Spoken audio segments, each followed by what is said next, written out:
Good morning, everybody. Happy Wednesday. We have an amazing show for everybody today. What do we have, Krystal? Indeed, we do. We have Brianna Joy Gray on. She's going to talk about whether Nina Turner may be looking at a run for Congress and what that could mean. We have Aaron Glantz on to talk much more depressingly about the incredible looming housing crisis. Great panel today, Maximilian Alvarez and Henry Rogers. But we wanted to start with the very latest in terms of the stimulus negotiations. Yeah, I mean, slight rays of hope that are beginning to emanate there. So I said slight, not a lot. Let's throw this up there on the screen from our friend of the show, Jeff Stein. So basically, the White House and the Senate GOP are asking to include a second round of stimulus payments at $600, not $12, at the urging of Senators Josh Hawley and Bernie Sanders, after both said that they would vote against it, and Hawley in particular lobbying President Trump, saying that you must have this in the bill or they are going to vote against it. So this is a major good piece of news. Both Hawley and Bernie had said that $600 is not enough. They're fighting for $1,200,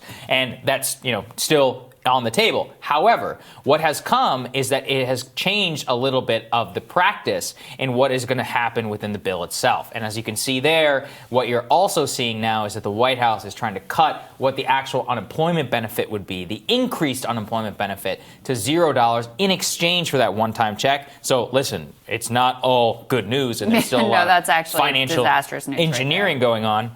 In many cases, actually, for people who are unemployed, they would probably want the federal unemployment plus up more than they would want that stimulus check. But overall, the problem we also see within the unemployment is it would take that $180 billion down to $40 billion, and it would extend some of those federal unemployment programs. But that crucial benefit, that benefit is what dropped poverty. That plus the stimulus checks would go down, and then the $300 a week that people had seen in the previously would begin to run out. So that is where we stand currently. It's a very mixed bag. However, I think there's still a like I said, room for optimism, because what happened is that McConnell yesterday came out with actually pretty big statement saying, I am willing to drop corporate liability shield, which he called his red line and has for 7 months now in these negotiations. If the Democrats will drop state and local aid, which we can't agree on, and we pass the parts that we can agree on, which is unemployment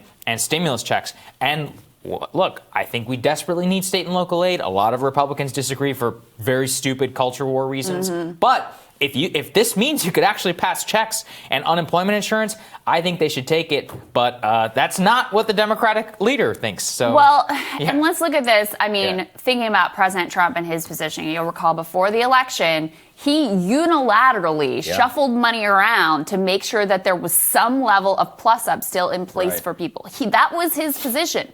He has long said that he supports another round of checks. So what the hell is going on with now you can either have a $600 check or you can have unemployment plus up? This is complete nonsense. And so, we had like a minute yesterday where you and I saw the news of, they're going to get $600 checks. Like, oh my God, Bernie Sanders and Josh Hawley working together actually did it. And I still think that they have moved this in a better place, because now things are in motion. Deals are, there's some horse trading going on. There's movement, whereas before things just seemed to be stuck. But then the next thing we know, the White House is saying, well, you can have your $600 checks, but then we're not going to have any unemployment plus up. And keep in mind the broader context of, there's a massive financial cliff just around the corner, weeks away. The eviction moratorium is set to expire. We're going to talk to Aaron Glantz about that today and what that means. We covered yesterday how you have 12 million Americans who are $5,000 plus behind on their rent. That's a disaster. You have many more facing potential foreclosure, unable to make their mortgage payments. So you have that. And then on unemployment, the unemployment benefits, which were expanded to include gig workers, which, as you all know, is a massive part of the economy. Huge. That all ends right after Christmas. Yeah, December 26th. Yeah. So we're facing this gigantic fiscal cliff, and I just can't believe that you would trade off like, you can have the $600 check, but you can't have the unemployment insurance. It's a terrible bargain to make, because on the one hand, there are a lot of people who, for whatever reason, they fall through the cracks of that unemployment system, so they're unable to benefit for that, who could definitely benefit from, a $600 check. This was incredibly important to individual Americans. It was incredibly important to propping up the economy at that time. On the other hand, unemployment insurance is more targeted to the people who have lost their jobs and are the most in need. So this is like an impossible situation and choice that you're asking people to make right here. It's terrible. And look, the people around Trump are so stupid. And I've been talking to some of the people who are involved in these negotiations. Trump himself does not care. He's been like, oh, why don't we send $2,000 checks? And they're like, well, sir, you can't do that, right? This is all like Larry Kudlow and some of these other deficit hawks who are in the White, Steve Mnuchin, and he's also been influenced by these people as well, where they're all speaking the deficit language, and then you have Ben Sass and Pat Toomey and these types of senators who are also having the ear. They desperately just don't want to spend more. And yeah, it's like you said, it's such a mixed bag because it's like, okay, $600 check, not enough, but okay, fine. Something. But cutting that in exchange for an extra $200 a month, $200 a week, that's $800 a month for a person who's on unemployment. We have, 12 million people on pandemic unemployment? That's a lot of money that they need, right? And that's actually stuff that would, I wouldn't say drop poverty because it's not high enough, but it would alleviate some poverty. Yeah. And the stimulus check overall is actually one of the few cases where when you send that to 100 million Americans, it actually would, especially in holiday season, I think it would significantly boost overall consumption, wages, and everything. So I'm very torn on all of this. And I just, it's funny because it's turned into a story about, maybe Hawley and Bernie can team up in order to do something. And they always win. And you can see political leadership that's already coming in. That's Chuck Schumer, right? Let's throw this up there on the screen. This is what I reference. McConnell, and like I said, I actually support this, said, let's put aside corporate liability and we'll put aside state and local aid. Not saying state and local aid can wait, but Schumer says he's sabotaging it. Senator McConnell is trying to pull the rug out from beneath the Gang of Eight, and he shoots the compromise solution there floated by the Republican Senate Majority Leader immediately in the head after only an hour of some optimism on Capitol Hill. Here's what he had to say in his full remarks. Leader McConnell has refused to be part of the bipartisan negotiations, and now he's sabotaging good faith bipartisan negotiations because his partisan ideological effort is not getting a good reception. Senator McConnell is trying to pull the rug out from beneath the Gang of Eight. We believe they have been making good progress, and they ought to be allowed to move forward because they are the best hope for a bipartisan solution. It's outrageous, though, that I know we take this for granted. It's outrageous, though, that the thing that McConnell is really fighting Veer for all along is corporate liability shield. And keep in mind, when we talk about state and local aid, that sounds very amorphous. It sounds very like, oh, sure, it'd be nice to have, but we don't really need. That directly relates to jobs. It directly relates to basic services that these states and localities really need. In New York City, as one example, because they've had tax revenue just plummet, they've had to cut sanitation services. Garbage is piling up in the streets. They're talking about cutting public transportation by 60%. Massive. They want to cut a third of their workers. And cut back on the amount of runs dramatically. These are real costs. We're talking about teachers and firefighters and public safety and all of these things.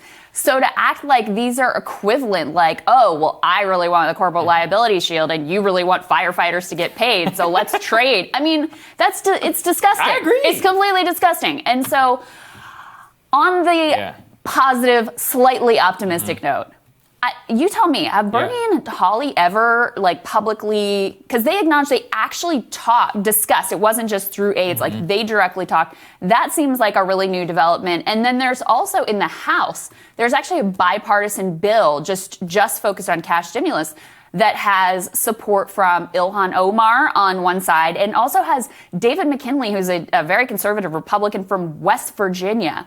So you do see the very early blossoming of a little bit of bipartisan economic populism. But as you point out, because the leadership all the way around is so terrible, and Trump isn't doing anything, he's just over there nursing his wounds or whatever he's doing all day, rage tweeting, etc., that he's not involved at all. So because leadership is so terrible, it all ultimately collapses and gets crushed. Yeah, and that's the problem. Schumer, Doug, and By the way, I agree. There is no moral equivalence whatsoever between corporate liability and state and local aid. And the Republican opposition to state and local aid drives me insane because they're basically like, they want to declare war on blue cities. And it's like, no, this is America too. And like you said, constituents of New York City do not deserve.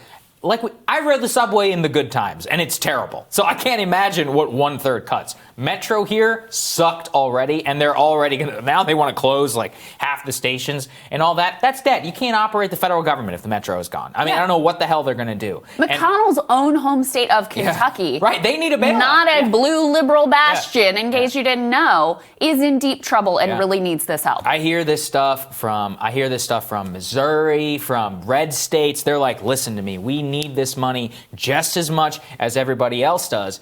And this is part of the problem, which is that it's become this whole, we're not, as I understand it, it's two things. They don't want to bail out Democrat-run cities. But the better one, this is my favorite, is they don't want to fund Democrat lockdowns. They're like, no, we got to force them into reopening. This is serious. This is according to my sources who are inside these negotiations. Yeah, that's exactly the opposite of the way that we should be thinking. You should be funding. That is the failure from the beginning. Yeah, but they don't believe that the lockdown should have been funded. But they say the lockdown is the original sin, Krystal. You don't understand. It's all they have the whole ideology to create.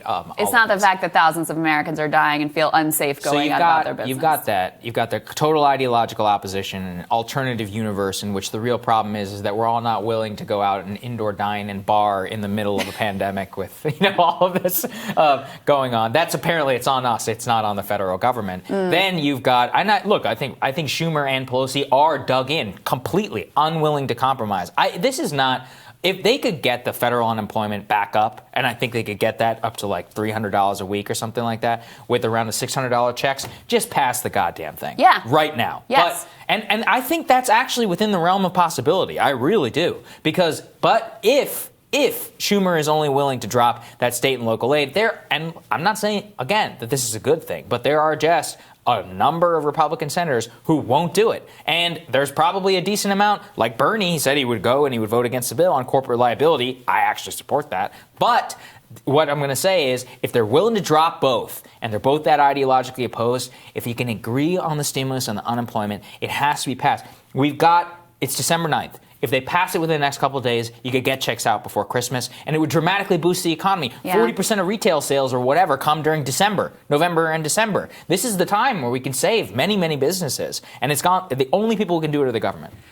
The dire circumstances we are in is that this is probably the last chance to really get anything. Yes, that's right. And that's why, unfortunately, McConnell, who is a terrible actor in all of this and doesn't really want any stimulus in particular, why he has so much power, because he doesn't actually care that much whether this gets done. And this is the last chance Democrats have to be able to negotiate anything whatsoever out of the Republicans, because we all know once Biden is elected, you think these Republicans are going to vote to have checks sent out with Biden's name on them? Right. No way in hell.